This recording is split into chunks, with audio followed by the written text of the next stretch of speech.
सो हे guys, अस्सलाम वालेकुम, welcome to back my channel. तो कैसे हैं आप लोग? उम्मीद करती हूँ आप लोग बहुत ही ज़्यादा अच्छे होंगे। तो गाइस, आज का जो वीडियो है वो होने वाला है फाउंडेशन के ऊपर कि आप अपना फाउंडेशन है वो कैसे, जो राइट फाउंडेशन है वो कैसे चूज़ कर सकते हैं, बिकॉज वो बहुत ही ज़्यादा इंपॉर्टेंट होता है हमारे फेस के लिए, हमारे मेकअप के लिए। और आप अगर बिगिनर हो, आपने अभी अभी मेकअप स्टार्ट किया है, आपको नहीं पता है कि भाई मैं फाउंडेशन कैसे लूँ, कैसे चूज़ करूँ, क्या करूँ, कैसे नहीं करना है, तो कौन सा फाउंडेशन बाय करना है, तो वो मैं आपको आज सारा का सारा जो आपका डाउट है वो आज इसी वीडियो के अंदर क्लियर करने वाली हूँ। मैं आपको डिटेल से एक एक डिटेल के अंदर बताने वाली हूँ कि आपको अपनी स्किन टाइप के हिसाब से, स्किन कलर के हिसाब से, स्किन के कॉम्प्लेक्शन के हिसाब से, स्किन टाइप्स के हिसाब से आपको कौन सा फाउंडेशन आपके लिए बेस्ट रहेगा। तो गाइस, चलो वीडियो को शुरू करते हैं। लेकिन वीडियो शुरू करने से पहले अगर आपने मेरे चैनल को अभी तक सब्सक्राइब नहीं किया है तो प्लीज़ आप मेरे चैनल को सब्सक्राइब कर लीजिए, ताकि ऐसे मेरे नए नए वीडियो आपके पास आते रहेंगे। तो चलिए गाइस, वीडियो को स्टार्ट करते हैं। सो गाइस, हमें कभी भी बाहर जाना होता है, कोई पार्टी या फिर कोई ओकेशन होता है, कहीं भी जाना होता है, किसी की बर्थडे पार्टी हो गई, किसी का ओकेशन हो गया, कुछ भी फंक्शन के अंदर जाना होता है, तो हमें पता है कि भाई हमारा जो मेकअप है वो सबसे अच्छा होना चाहिए। अगर आप अपने स्किन टाइप के हिसाब से अगर आप अपने मेकअप को चूज़ नहीं करोगे तो वो फिर अच्छा कहाँ से दिखेगा। तो गाइस, मैं आपको इसी के बारे में आज आपसे शेयर करने वाली हूँ। ये पूरा टॉपिक इसी के ऊपर है।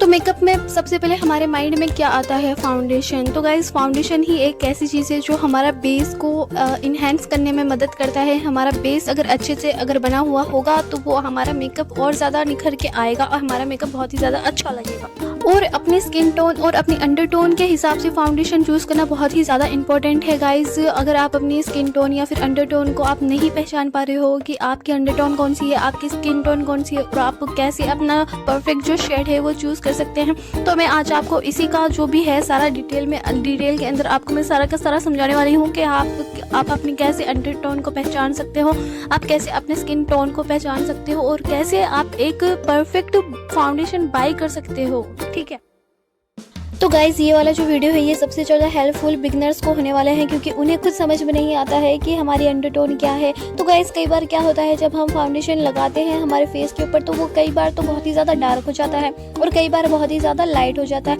ऐसा लगता ही नहीं है, मेरा फेस का कलर अलग लगता है और हमारी जो नेक का कलर है वो हमारा थोड़ा सा डिफरेंट लगता है। तो इस प्रॉब्लम ना हो तो इसीलिए बनाए गए हैं फाउंडेशन के अंदर शेड्स, अलग अलग शेड्स आते हैं हर एक स्किन टोन के लिए। हर एक अंडरटोन के हिसाब से जो कंपनी है वो फाउंडेशन का है जो शेड बनाती है, तो आपको अपनी शेड का ही फाउंडेशन लेना है। हाँ, हो सकता है आप 1 से 2 शेड लाइटर ले सकते हो, क्यों? क्योंकि फाउंडेशन ऑक्सीडाइज होता है। ठीक है, तो आप 1 से या फिर 1 शेड लाइटर ले सकते हो या फिर 2 शेड लाइटर अपनी स्किन टोन से ले सकते हो। उससे ज़्यादा अगर आप लोगे तो वो बहुत ही ज़्यादा गंदा लगेगा और आप डार्क, तो आपको वैसे भी फाउंडेशन नहीं लेना है।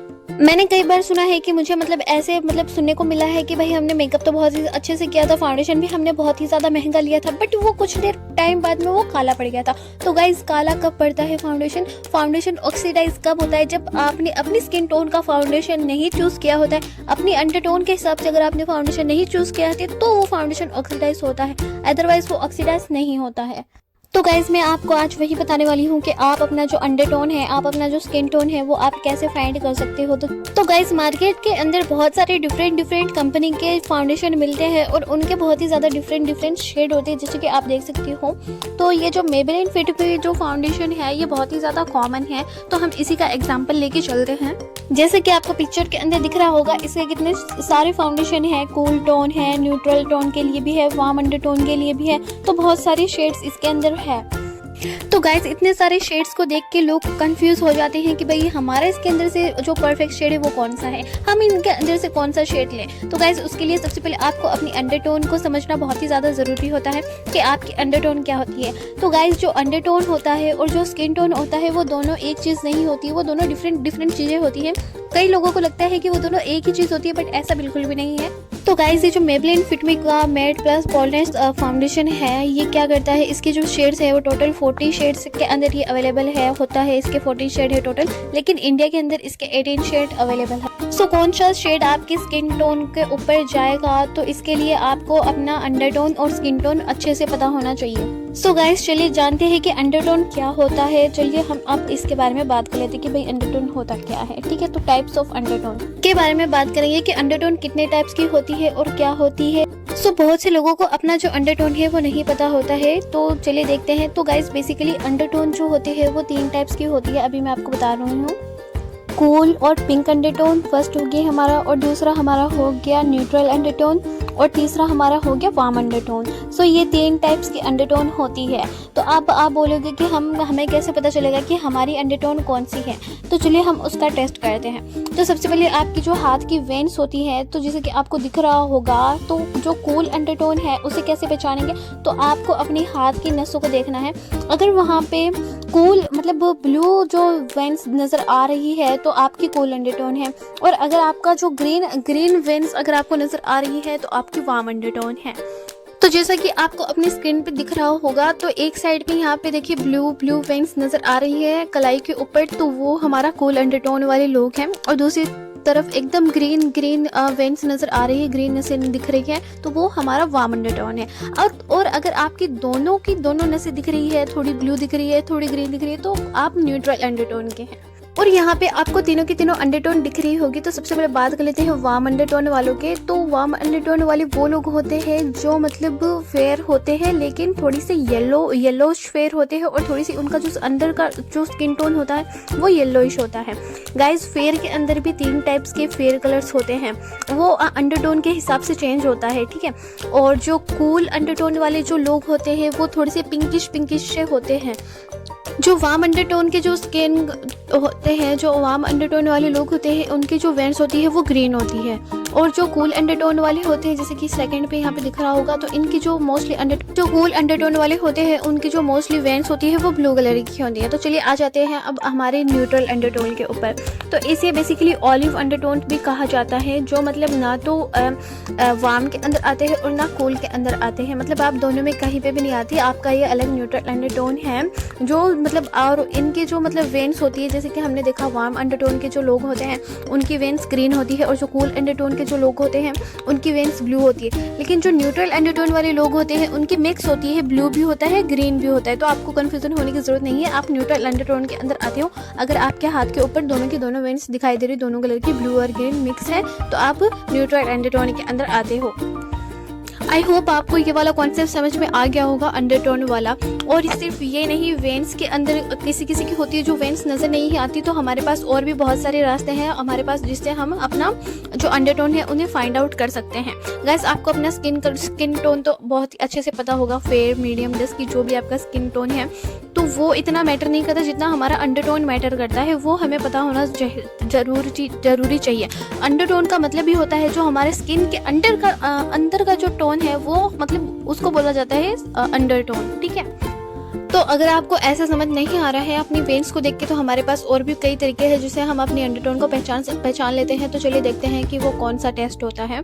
तो देन वेन्स के बारे में आता है हमारा टाइप 2, जिसके अंदर हम जो टेस्ट होता है, तो वो हमारा जो है वो ज्वेलरी टेस्ट होता है। तो चलिए बात कर लेते हैं ज्वेलरी टेस्ट की। तो गाइज अगर आप मतलब ज्वेलरी पहनना आपको बहुत ज़्यादा पसंद है, तो कई बार होता है कि जो हम पे जो ज्वेलरी होती है, जो सिल्वर ज्वेलरी होती है, वो हम पे बहुत ही ज़्यादा अच्छी लगने लग जाती है। तो अगर आपके ऊपर जो सिल्वर कलर की जो ज्वेलरी है वो बहुत ही ज़्यादा उठ रही है, तो वो बहुत ही ज़्यादा आपको अच्छी लग रही है, आपके ऊपर सूट हो रही है वो चीज़, तो आप कूल अंडरटोन के अंदर आते हो। और चलिए बात कर लेते हैं गोल्डन ज्वेलरी की। तो अगर आप वार्म अंडरटोन के होंगे, तो आपके ऊपर जो ज्वेलरी है वो गोल्डन ज्वेलरी आपके ऊपर अच्छी लगती होगी। आपके ऊपर अगर गोल्डन ज्वेलरी सूट करती है तो आप वार्म अंडरटोन के अंदर आते हो। और अगर आपके ऊपर दोनों ही सूट करता है तो कांग्रेचुलेशन, आप न्यूट्रल अंडरटोन के अंदर आते हो। तो चलिए गाइस बात कर लेते हैं हमारे टाइप 3 की। तो हम तीसरे जो भी है टेस्ट है उससे भी पहचान सकते हैं कि आपका अंडरटोन कौन सा है।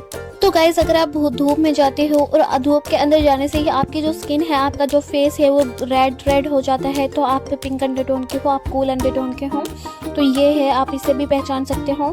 और जब आप धूप के अंदर जाते हो और आपका जो स्किन है वो तुरंत ही टैन हो जाता है तो आप वार्म अंडरटोन के हो, ठीक है। तो आई होप करती हूँ कि आपको ये वाला जो कॉन्सेप्ट है वो समझ में आ गया होगा, कौन सी अंडरटोन के हो। और मुझे लगता है कि आपको भी अच्छे से समझ में आ गया होगा कि आपके जो वेन्स है, जो तीनों के तीनों टेस्ट है, तो आप उनमें से भी पहचान सकते हो हमारा अंडरटोन कौन सा है। तो मेरे को लगता है आपको समझ में आ गया होगा। फिर भी अगर आपको नहीं आया तो आप उनसे दोबारा से पूछ सकते हैं, कोई भी दिक्कत वाली बात हो तो चलिएगा इस बात कर लेते हैं टाइप्स ऑफ फाउंडेशन की। तो बेसिकली 3 टाइप्स के फाउंडेशन होते हैं। एक लिक्विड वाला फाउंडेशन होता है, एक क्रीम बेस्ड फाउंडेशन होता है, एक स्टिक फाउंडेशन होता है और एक पाउडर फाउंडेशन होता है जिसको हम नॉर्मली वे में कॉम्पैक्ट बोलते हैं। तो जो लिक्विड वाले जो फाउंडेशन होते हैं वो मार्केट के अंदर बहुत ही ज़्यादा देखने को मिलते हैं, आपको कहीं भी इजीली अवेलेबल हो जाते हैं और लोग इसे बहुत ही ज़्यादा जो भी लोग लेते हैं तो वो लिक्विड वाला फाउंडेशन ही लेते हैं और ये बहुत ही ज़्यादा मार्केट के अंदर बिकता है, आपको कहीं भी आपको लोकल शॉप पे मिल जाएगा।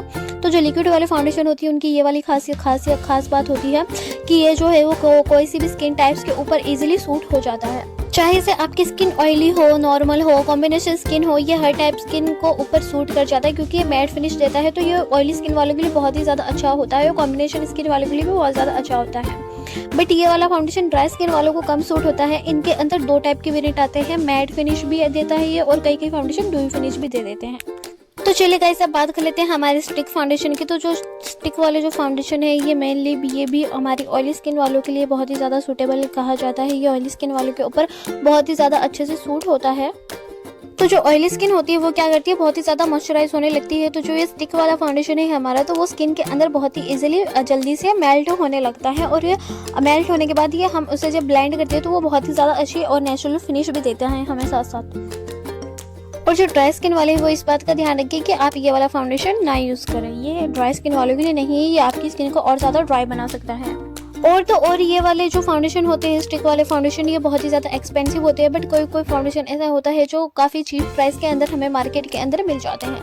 तो चलिए गाइस अब बात कर लेते हैं हमारे क्रीम फाउंडेशन के ऊपर। तो जो बेसिकली जो क्रीम फाउंडेशन होते हैं ये ड्राई स्किन के लिए बहुत ही ज़्यादा अच्छे होते हैं। ये जो ड्राई स्किन के अंदर जो हम मॉइस्चर होता है उन्हें बनाए रखते हैं। तो अगर आपकी ये सूट हो जाते हैं नॉर्मल टू ड्राई स्किन के लिए, तो अगर आपकी नॉर्मल टू ड्राई स्किन है तो आप इसे यूज़ कर सकते हो, ये आपके फेस के लिए बहुत ही ज़्यादा अच्छा है। और जो पाउडर फाउंडेशन होते हैं वो ऑयली स्किन वालों के लिए बेस्ट है, ठीक है, और नॉर्मल टू ऑयली स्किन होती है उनके लिए बेस्ट है। गाइस मैं आपको जो है एक टिप देना चाहूँगी फाउंडेशन खरीदते समय। आप जब भी फाउंडेशन लो तो आप एक शेड लाइटर फाउंडेशन ही लीजिएगा क्योंकि वो बहुत ही ज़्यादा यूज़फुल होता है हमारे स्किन के लिए, क्योंकि बहुत सारे फाउंडेशन होते हैं वो ऑक्सीडाइज हो जाते हैं। मैंने ऐसे भी बहुत सारा एक्सपेंसिव फाउंडेशन देखे हैं, जैसे कि मेकअप फाउंडेशन है, ये आपको 2000-3000 से नीचे नहीं मिलेगा, बहुत ज़्यादा एक्सपेंसिव फाउंडेशन है। और लेकिन ये ऑक्सीडाइज होता है तो गाइस वो आपके फेस को काला कर देते हैं। तो आप जब भी एक फाउंडेशन लो तो आप 1 या फिर 2 शेड लाइटर लेना, उससे ज़्यादा आपने नहीं लेना है, जो कि मैंने वीडियो के स्टार्टिंग के अंदर भी बोला था। सो गाइज ये था मेरा आज का video. Hope you like this video. अगर आपको ये वाला वीडियो अच्छा लगा हो तो प्लीज़ मेरे चैनल को subscribe, like, share and subscribe कर दीजिएगा। ऐसे ही मेरे नए वीडियो आपके पास आते रहेंगे। प्लीज़ गाइज आपको थोड़ा सा सपोर्ट दिखाने की ज़रूरत है। आप अगर मुझे थोड़ा सा सपोर्ट दिखा दोगे तो मुझे मोटिवेशन मिलेगा और मैं ऐसे ही नई वीडियो आपके पास लाती रहूँगी, वो भी पूरी डिटेल के साथ। तो आपको ये वीडियो कैसा लगा? अगर आपको अच्छा लगा तो प्लीज़ चैनल को सब्सक्राइब कर लीजिए और ऐसे ही मैं नई वीडियो आपके पास लाते रहूँगी। थैंक्स फॉर वॉचिंग गाइस, मिलते हैं नेक्स्ट वीडियो में, बाय।